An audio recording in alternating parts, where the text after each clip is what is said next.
Who are the fighters in eastern Ukraine? We know that some of the pro-Russia militants are Ukrainian citizens, but not all of them. In the Russian city of Rostov, I meet Yuri. Via the internet, he's recruiting Russians to fight in Ukraine on the side of the militants. Kiev has identified this group and its website as one of the main recruiting grounds for Russian volunteers. There is a saying, you can't do good without using your fists. Sometimes it's necessary to take up arms to protect those who need defending. We call it armed charity. The group says it was their volunteers who tried to seize Donetsk airport last month. Dozens of fighters were killed. More than 30 bodies were repatriated to Russia.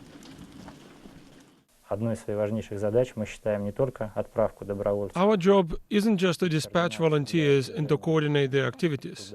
It's our responsibility to bring them home, whether they're dead or alive.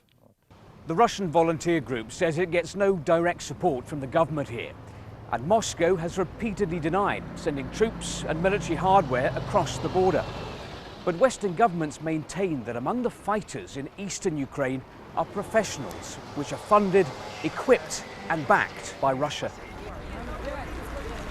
Officially, this is the only assistance Russia's been providing the people of eastern Ukraine, and it's humanitarian. On the Russian side of the border, refugees escaping the violence can get clothes and medicine and transport to temporary shelter. At a hostel nearby, many of these refugees told me they had relatives who'd stayed behind to fight the Ukrainian army.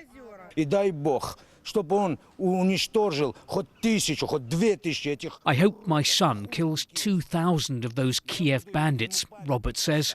If he does, I'll build a statue to him. He'll be my hero. To these refugees, talk of peace plans is empty words. There is deep suspicion here of Kiev. They're counting on Russia for protection.